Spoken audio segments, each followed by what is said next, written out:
I don't know what this is going to mean. As I understand, they put forward 5 options. They sounded very complicated, and I don't know what any of them would mean precisely.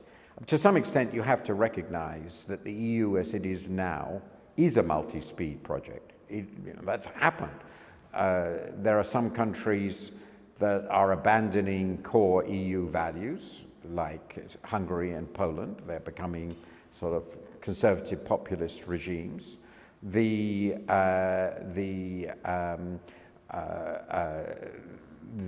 euro is an integrated whole, but the reality is that that isn't really working that well either. Some countries fit into the euro much better than others, but they are sort of doomed to be together.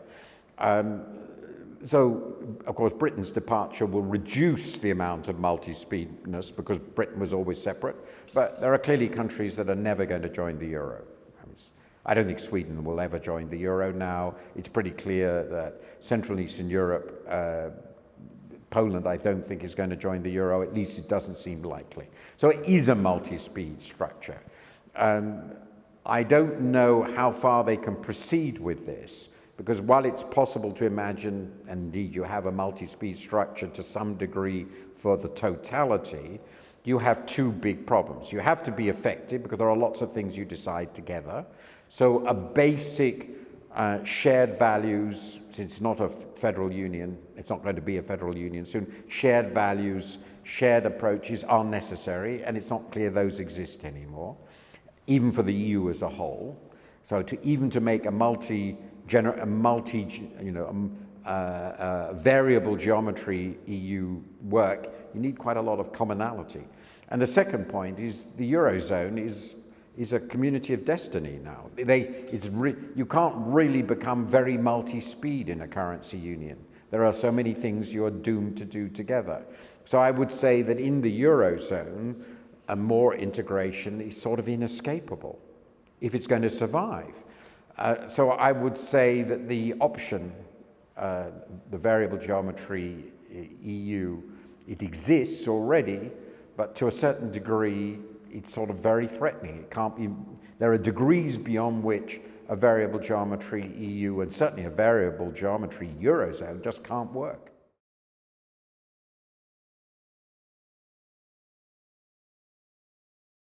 Well, my view is pretty clearly that austerity was unbalanced. So asymmetrical austerity, if you like, the way I put it is asymmetrical adjustment. So before the crisis, let's just focus on the Eurozone. I won't talk about the world. I'll come to the world in a second. Before the crisis, demand was too strong in some Eurozone countries and too weak in others. It was too strong in Spain, too weak in Germany. After the crisis, private sector demand collapsed in the crisis-hit countries, and unfortunately, private sector demand didn't strengthen much in the surplus countries. So there was a deficiency of private sector demand in aggregate.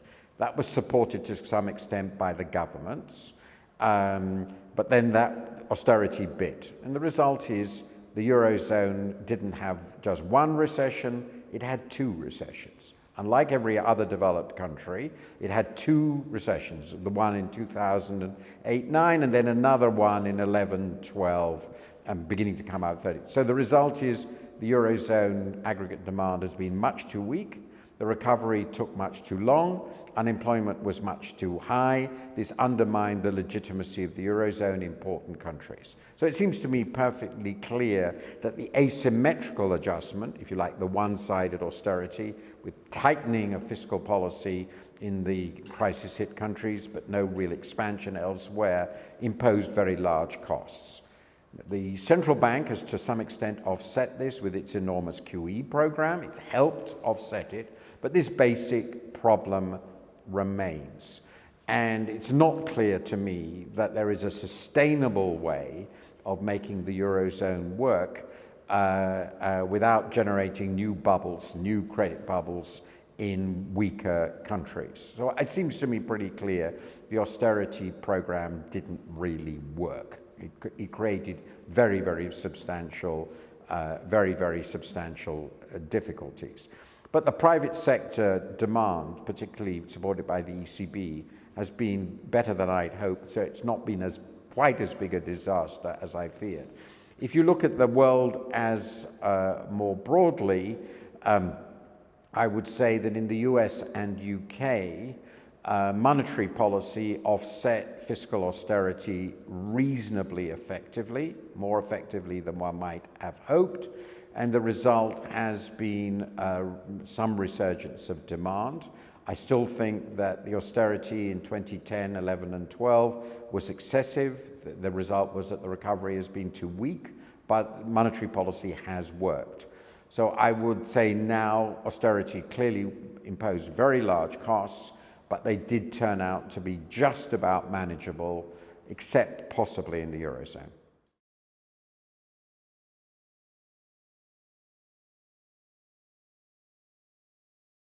Well, certainly it's been a surprising situation to have the Chinese leader talk in favor of globalization and the American president attack it.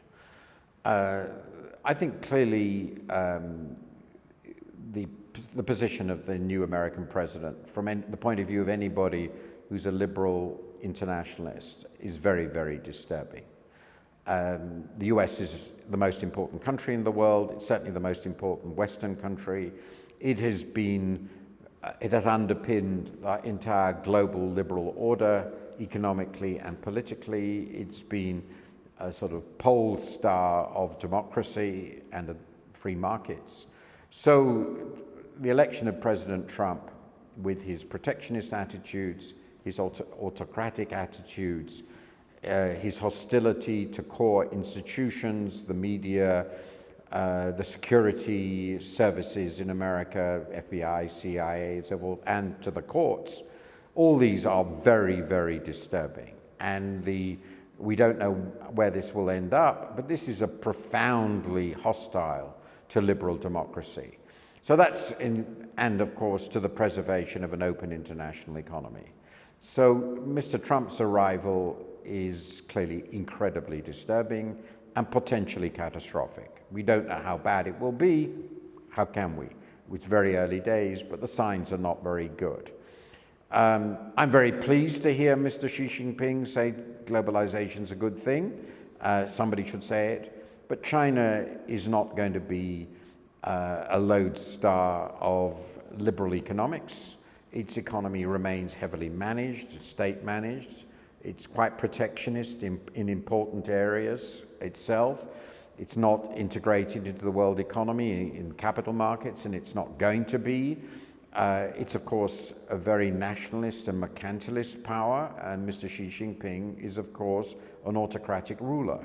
So I'm very pleased that he wants to preserve open trade, but I don't think that China is going to replace the United States in any respect. And I don't think China wants to. China can, and even if it did want to, its role in the world is not one that allows it to play the same role as the US did. So it's encouraging, and I think Europe should support the Chinese in maintaining an open world trading system. I think that's very, very important, but the Chinese can't offset what's happening in the United States.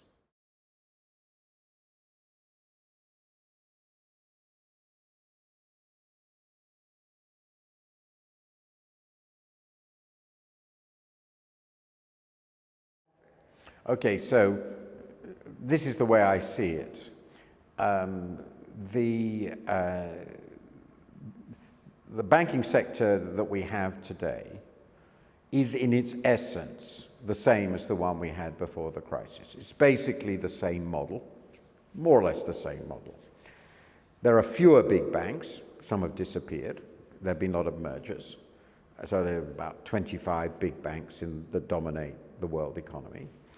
They remain highly leveraged institutions. They continue to operate more or less in the same way. So the underlying fragility of this system of highly leveraged credit-creating banks with very complex relationships among them, that remains the case. So in that sense, things haven't changed. But there's clearly been a very substantial tightening up of regulation. They are less leveraged than they were before. It depends on the measure, but they're clearly substantially less leveraged than they were before. The risk weightings they use in determining capital requirements have been tightened up. The requirement for them to hold bail-inable debt, to be able to convert into equity, has been tightened up. The management of their balance sheets, derivatives and so forth has clearly improved, been made more transparent. So there have been genuine improvements in regulation. It doesn't change the basic nature of the system, but there have been improvements. And of course, because of the shock of the crisis, banks themselves have been much more prudent, and so have investors in banks. So all that has made a safer financial system. Third, it is clear that governments continue to backstop the banks. The idea that in a major crisis, the banks will be allowed to collapse, to default on a lot of their debt being converted into equity. As you indicated, even in Italy, that's not really working, and I'm not sure it will work. So they remain fundamentally dependent on the state. I don't think that's going to change. I think if in the next crisis that does change and they're allowed to collapse, it could create a very big crisis. We don't know, but it probably would create a big crisis. We'll see. So the resolution regime process is still not really completely solid. We have to say that. So there has been regulation, but there are still all these problems. It's still basically the same system. The banks are probably better able to cope with big shocks now than they were, and it doesn't look as though they're creating a huge credit boom at the moment. So at the moment, there isn't a big worry. The big worry, obviously, is that over time, under their pressure, the desire for more profit, the influence they have on legislators, and you see this already in the US, regulation will be removed, progressively relaxed, without increasing capital requirements, which is, in my view, the necessary offset to less regulation. And they will take more risk, and there will be another credit bubble, a credit boom, and this will just lead to another and possibly even bigger crisis. But it won't be soon. These processes take time. It could be well into the 2020s or even the 2030s. But my view is that right now, the banking sector is more solid, but people think it's over-regulated, so it will now be deregulated. Regulation is always pro-cyclical. You tighten up when they don't want to do anything, you loosen when they want to do something crazy. So I think it's a reasonable guess that the fundamental fragilities of this system and combined with the political pressure to relax regulation will create new problems. The permanent reality of capitalism is financial crises, huge ones, and it's difficult for me to imagine that there won't be another huge financial crisis at some point in the future.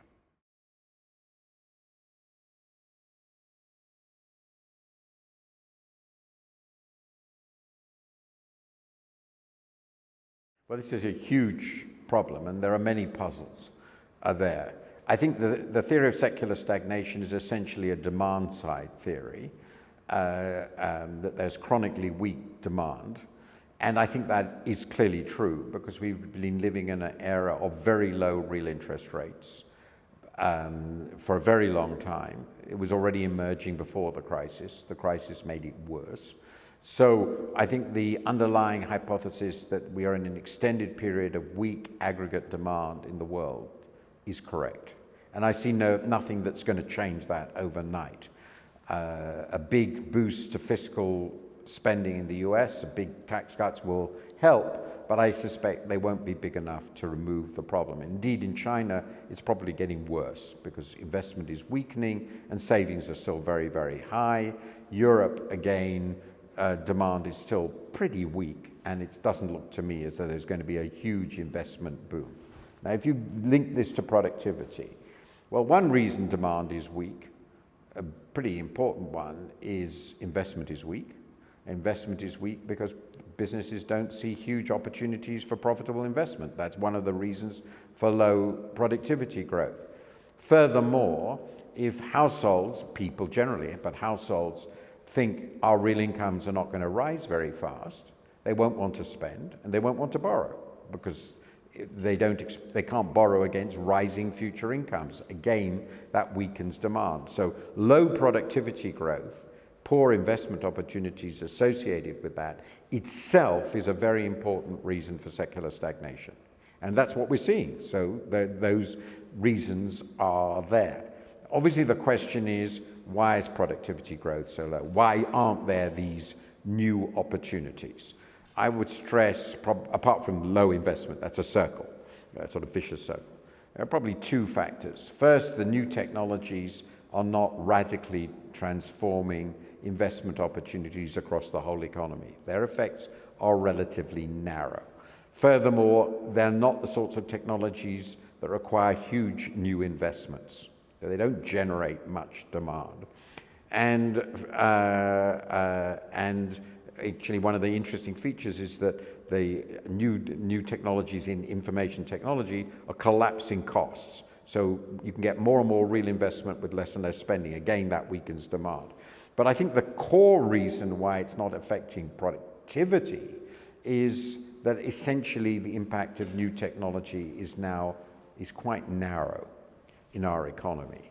It has a dramatic effect in only a limited number of sectors, and the very important parts of our economies are not really being radically affected in terms of productivity. If you think of the health sector, the education sector, the tourism sector, the caring sector, looking after old people, productivity changes in these sectors are very difficult, and they're not happening.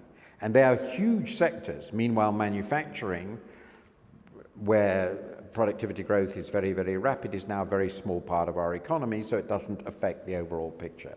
So I would argue that the underlying cause of the slow productivity growth, I leave aside the demand linkages, which are so important, is that it's not affecting enough of the economy radically enough. It's relatively narrow, relatively shallow technological transformation. Will that remain the case? We'll have to see.